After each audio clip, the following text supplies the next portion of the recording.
आज के आधुनिक युग में भला कंप्यूटर के बारे में किसे नहीं पता होगा।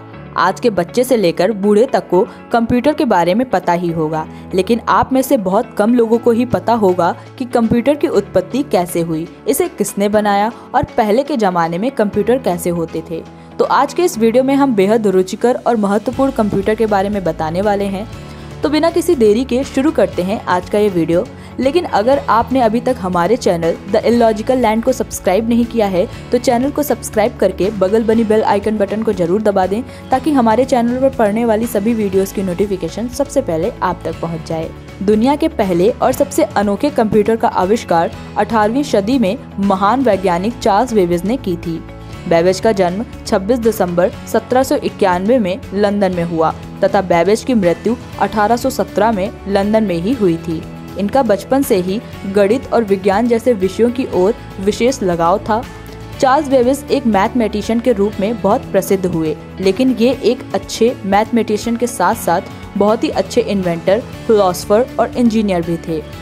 चार्ल्स बेबेज ने दुनिया का पहला कंप्यूटर बनाने का प्रयास 1822 में किया था, लेकिन वो अपने इस प्रयास में असफल रहे। लेकिन अपने इस असफलता से वो निराश नहीं हुए, बल्कि उन्हें फिर से मेहनत की और 1833 ईस्वी में वे अपने इस प्रयास में सफल हुए। यही नहीं, कंप्यूटर की पहली पीढ़ी का आविष्कार भी यहीं से हुआ। बेबेज के इस आविष्कार में एक महान वैज्ञानिक एडा अगस्ता ने उनका सहयोग किया, जो कि एक महिला थी। एडा ने बेबेज के साथ मिलकर उनके द्वारा बनाए गए कंप्यूटर में कोडिंग का काम किया, जिसके लिए बाद में एडा अगस्ता को विश्व की प्रथम महिला प्रोग्रामर का टाइटल देकर सम्मानित किया गया। बेबेज द्वारा बनाया गया कंप्यूटर उस समय में पूरे विश्व में खूब प्रसिद्ध हुआ, लेकिन अभी भी उसमें कई त्रुटियां थीं, क्योंकि तब जमाने में कंप्यूटर काफी लंबे, अजीब और भारी होते थे, जिसके कारण कंप्यूटरों को इस्तेमाल करने में बहुत कठिनाई होती थी। इन कंप्यूटर्स का वजन लगभग 30 टन का होता था और इनका क्षेत्रफल एक कमरे जितना बड़ा होता था। और इन कंप्यूटर्स में बिजली की खपत बहुत ज़्यादा होती थी और इनकी स्पीड भी बहुत कम होती थी, जिसकी वजह से ये कंप्यूटर किसी भी काम को करने में बहुत समय लेते थे। कंप्यूटर की दूसरी पीढ़ी की शुरुआत 1956 से 1964 ईस्वी में हुई। इसी पीढ़ी में बेबेज के द्वारा बनाए गए कंप्यूटर में बहुत बड़े बदलाव किए।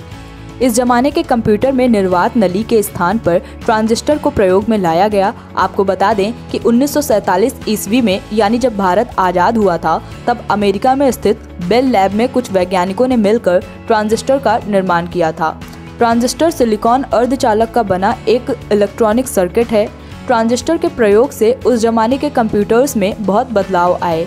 इसके अलावा उस जमाने के कंप्यूटर्स का वजन पहले की तुलना में घटकर एक अलमारी जितना हो गया और इनकी स्पीड भी काफ़ी तेज हो गई। इसके साथ ही इनकी भाषाओं में बहुत बदलाव आया, क्योंकि पहले के कंप्यूटर्स की अपेक्षा इस कंप्यूटर में उच्च स्तर की भाषाओं को इस्तेमाल में लाया गया, जिससे कंप्यूटर को समझना और चलाना पहले की अपेक्षा आसान हो गया।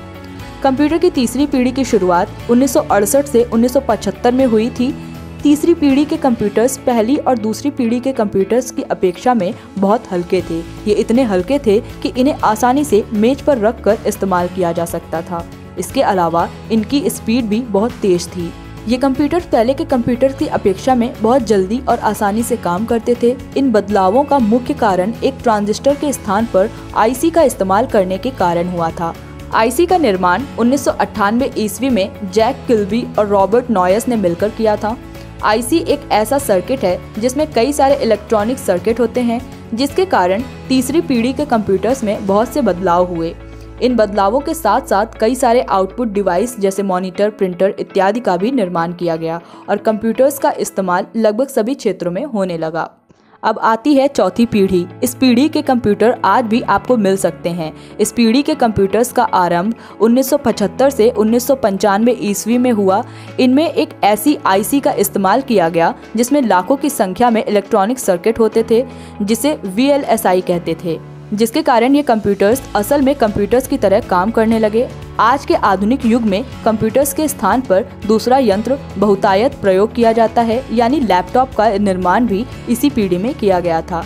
हालांकि तब ये लैपटॉप आज की अपेक्षा उतने विकसित नहीं थे। अब बात करते हैं पांचवी पीढ़ी की, जिसका प्रयोग 1985 से लेकर आज तक होता है। इस पीढ़ी में VLSI के साथ एक और चिप ULSI को प्रयोग में लाया गया। जिसके कारण कंप्यूटर्स में बहुत सारे बदलाव आए, जिसका अनुभव आज हम सब भी करते हैं। इसी के साथ डेस्कटॉप, PDA, स्मार्टफोन, इंटरनेट इत्यादि का आविष्कार इसी 5वीं पीढ़ी के अंतर्गत हुआ। इसी पीढ़ी में ईमेल, www इत्यादि का आविष्कार हुआ। इसी के साथ आज के युग के कंप्यूटर्स का उपयोग सभी स्थानों पर अनिवार्य हो गया है। शिक्षा, व्यापार, मेडिकल, हर क्षेत्र में कंप्यूटर्स को बहुतायत उपयोग किया जाता है। यही नहीं, आज के आधुनिक युग में कंप्यूटर की जानकारी रखना अनिवार्य और ज़रूरी हो गया है। और दोस्तों, अभी भी कुछ ऐसे कंप्यूटर्स का आविष्कार जारी है जिसकी हम सब कल्पना भी नहीं कर सकते हैं। तो आज के लिए बस इतना ही। उम्मीद है कंप्यूटर के इतिहास के बारे में जानकर आपको अच्छा लगा होगा। और अगर वीडियो अच्छी लगी हो तो वीडियो को लाइक शेयर जरूर करें। और अगर अभी तक आपने हमारे चैनल को सब्सक्राइब नहीं किया है तो चैनल को सब्सक्राइब करके बगल बनी बेल आइकन बटन को जरूर दबा दें। वीडियो के अंत तक बने रहने के लिए आप सभी का धन्यवाद।